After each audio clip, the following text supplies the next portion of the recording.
नमस्कार, मैं doctor Neetu Jain, chest specialist PSRI hospital. आजकल बहुत बातें चल रही है एचएमपी वायरस के बारे में, जो कि ह्यूमन मेटान्यूमो वायरस होता है। ये एक आरएनए वायरस है जिसकी इन्फेक्शन बढ़ रही है चाइना में, और बहुत ज़्यादा नंबर्स बढ़ने की रिपोर्ट आ रही है। बहुत ज़्यादा बच्चों को ओपीडी में दिखाने के लिए लाइन लगानी पड़ रही है, और बहुत सारे पेशेंट इमरजेंसी के थ्रू भी एडमिट हो रहे हैं। तो भारत में भी 2 केसेस पाए गए हैं अभी तक ह्यूमन मेटान्यूमो वायरस के, तो हम सबको चिंता है। तो ह्यूमन मेटान्यूमो वायरस एक वायरस होता है जो कि रेस्पिरेटरी वायरस है, और वही तरीके के सिम्टम्स करता है जैसे कि कॉमन कोल्ड टाइप सिम्टम्स होते हैं, नॉर्मल खांसी जुकाम टाइप सिम्टम्स होते हैं। यानी कि खांसी, बुखार, नाक बहना, गला खराब होना या गले में दर्द होना, सांस लेने में दिक्कत होना, छाती में से साई साई की या सीटी की आवाज़ आना जिसे कि वीजिंग भी कहते हैं, या फिर बलगम बहुत ज़्यादा हो जाना। कुछ लोगों में निमोनिया भी कर सकता है, स्पेसिफिकली बहुत ही छोटे बच्चे या बहुत ओल्डर लोग, या फिर जिनकी इम्यूनिटी कम होती है। तो ये बेसिक लक्षण है ह्यूमन मेटान्यूमो वायरस के। और ये कोविड वायरस से अलग है इन द सेंस कि ये सेम ग्रुप का वायरस नहीं है, लेकिन ये भी आरएनए वायरस है और कोविड भी आरएनए वायरस था। कोविड भी रेस्पिरेटरी वायरस था, ये भी रेस्पिरेटरी वायरस है। तो इनका ट्रांसमिशन या इनके सिम्टम्स एक तरह के ही हैं।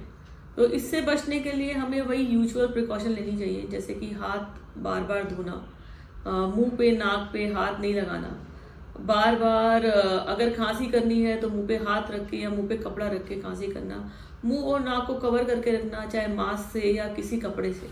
और ये वायरस जो है वो सरफेस से भी फैलता है, मतलब अगर किसी ने किसी सरफेस पे खांसी की है और आप उसको टच करेंगे, अपने मुंह पे हाथ लगाएंगे, तो ये आपको होने के चांसेस है। तो अगर कोशिश करें कि किसी भी सरफेस को ज़्यादा टच ना करें, अगर टच करें तो हाथ धोएं उसके बाद। और अगर कोई ऐसा व्यक्ति आपके संपर्क में आए जिसको भी खांसी जुकाम बलगम हो, तो उससे थोड़ा दूरी बना के रखें। अगर आपके घर में भी अगर ऐसा होता है तो थोड़ा सा अलग रहे, थोड़ा फासला रखें, ताकि एक से दूसरे को इन्फेक्शन ना फैले। मास्क पहनना ऐसा नहीं है कि ज़रूरी है, पर आईसीएमआर ने एडवाइजरी दी है कि अगर आप मास्क पहनेंगे तो आप इन्फेक्शन से बच के रहेंगे। तो किसी भी वायरल इन्फेक्शन के लिए या किसी भी रेस्पिरेटरी वायरल इन्फेक्शन के लिए मास्क पहनना एक बहुत अच्छी चीज़ होती है, क्योंकि इससे दूसरों को और आपसे दूसरों को और दूसरों से आपको इन्फेक्शन फैलने के चांसेस कम हो जाते हैं। इस वाले वायरस के लिए कोविड वैक्सीन इफेक्टिव नहीं है, और कोविड वैक्सीन के अलावा मतलब इस वायरस के लिए कोई वैक्सीन एज सच अवेलेबल नहीं है। ये वायरस बड़ों को भी हो सकता है और बच्चों को भी हो सकता है।